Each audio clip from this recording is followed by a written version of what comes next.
you know by now that restaurants have been allowed to open amidst very stringent measures, one of them being they open between 5 a.m. and 4 p.m. The other one is all the workers have to be tested before they operate the restaurants, and they have to sit at 1.5 meter distance as well. This is the conversation we're having with Faith Muigai, who's joining me live here in Nairobi. She's the director, Kenya Healthcare Federation. Faith, good morning, and it's good to see you. So restaurants are partially reopening. Is it a good idea or a bad idea? You know, it's a tough balance, because we are trying to flatten the COVID curve, and then we're trying to increase our economic curve. I think it's a little bit too early because we really have we have not conducted that mass testing to understand what we are dealing with. So we're walking on eggshells now. We have 374 positive cases. We have a population of going on 47 million. Those numbers don't balance. So I think right now it's premature because we don't understand the true gravity of the impact of this. So you don't think all this that has been put in place that has to be, there'll be only opening from 5 a.m. to 4 p.m. There'll be a 1.5 meter distance. That is not enough? I think we're playing with fire and mode of transition. When these people are going home and coming back, are you tested every day? No. So we don't know who they are interacting with. We don't know where they live. We don't know what infection control measures or who is monitoring them in place within these restaurants. So I think, it sounds good. We're not ready. What would you have rather have seen? Would you prefer that they would have stayed in a place where they can all be monitored, or what happens? What do you suggest? I think my suggestion is, as a country, we need to focus on testing and understanding the gravity of this disease. We haven't done that yet. And when we're prioritizing healthcare, restaurant workers versus healthcare professionals to be tested, the ones who are in the fire and exposed, I think our priorities are somewhat skewed. So I think we needed to have a staggered approach. We understand we don't want our economy to shut down, but when we're having conversations around restaurants and drinks, the priorities for me are very, very skewed. Let's look at our healthcare system. Let's strengthen our healthcare system. Let's prioritize our healthcare professionals. You see, we're not having the right conversation because those are the ones on the front line back, and they are not. We haven't tested, we don't know what's happening. And so I think we need to look at this a little bit more stringently. Yeah. Speaking of having the right conversation, because there are several people who lost their jobs in the hospitality industry. So like you mentioned, this is a tough balancing act. Is it not a good thing to have them at least some level of reprieve? As a healthcare professional, I say not yet. I said we should have taken staggered measures to get there. I don't think we have the systems in place to adequately monitor, particularly when people are coming in and out of these facilities and going to areas where we don't have control over. So it's a really, really tight call. Yeah. As a healthcare professional, do you think we can withstand a full-blown pandemic if the mass testing you're talking about happens and then everybody else has the disease? What do we do then?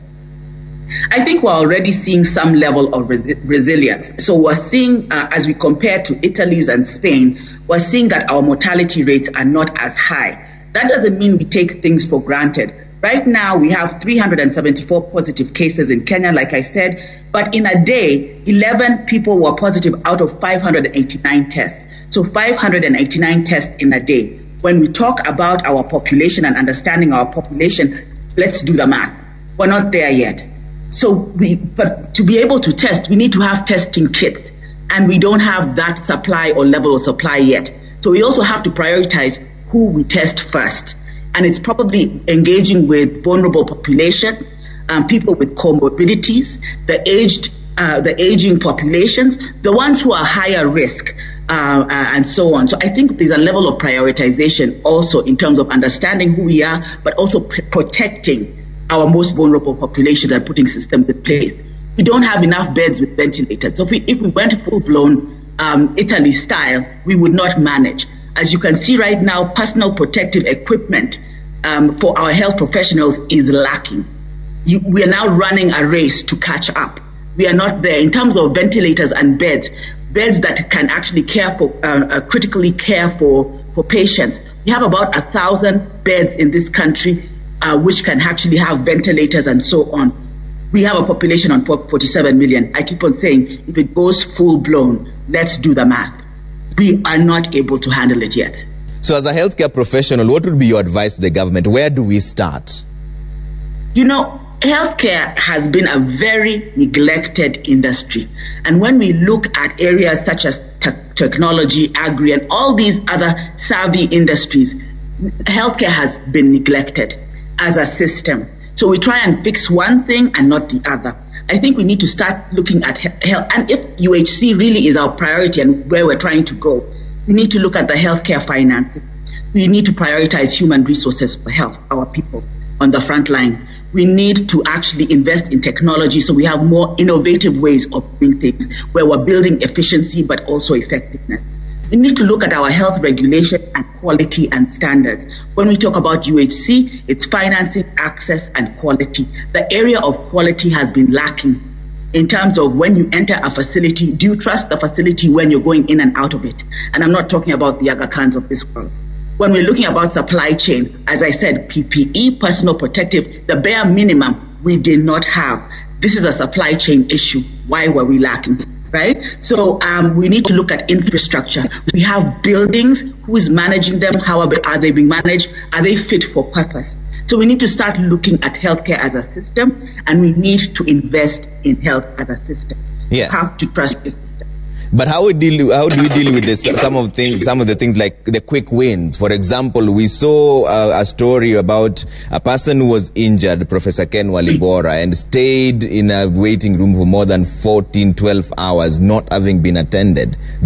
Surely that cannot be blamed on the system. That's a quality issue. And I talked about that. So we need to be prepared. Right now we are reacting. I also serve as regional director for a program called Safe Care. Safe Care actually goes into hospitals and conducts risk assessments. You know where you are, you know what your capabilities are, and then you know what gaps you need to sort of close in on. So you're running an effective machine. So wait times, the way people are triaged, the situation you're telling me about now, you have pre-thought about it, right? You're mitigating risk and you're putting measures in place to mitigate risk and make sure your environment is safe. Somebody waiting, that's a safety issue, right? If they were bleeding, what would have happened? And so on. So I would urge that facilities or the healthcare industry adapts risk mitigation programs where you're understanding how you're operating and you're able to close in on gaps and you're not reactive. You're actually being proactive. So right now, from the healthcare professionals who you speak to, where is their morale level at? Does it help that Kenyans on Wednesdays clap for everyone? Is this a good way to go?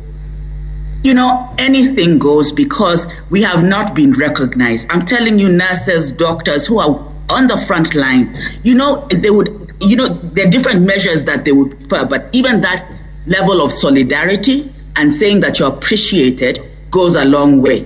But I still emphasize you need to address the system. Our health professionals need to be protected and safe.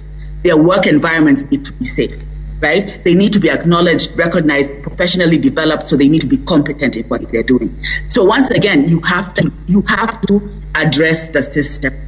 Clapping is a wonderful gesture, right? There are people on the front line who are risking what they're doing. So taking that time to stop and show that solidarity is actually a lot. We respect that, but there's more that can be done and has to be done. Are we heading in the right direction by the directives that were announced by the president and also some counties giving allowances to their healthcare workers? There's a race to purchase PPEs from the entire world. In fact, there's a shortage in the entire world. But do you think we are heading in the right direction? I think we're heading in the right direction. Everything that we're trying to put in place to protect our people, healthcare professionals, and health workers in general, plus our patients is critical. So we might be scrambling right now, but better scramble and fix it, and then make sure we learn from this. Okay. So finally, as we wind up, you were speaking to the All right. Now we know indeed. Faith Muigai, Director, Kenya Healthcare Federation. Thank you for making time for us this morning. She's speaking to us.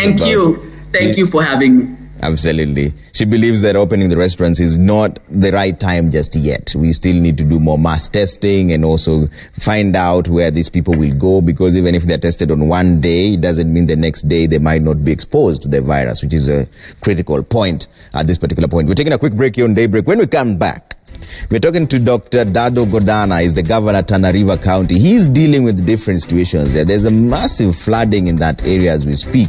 And also, there's no COVID-19 case that has been recorded in Tana River just yet. But how much has he put aside to deal with COVID-19? He'll be speaking to us live in just a bit, all right?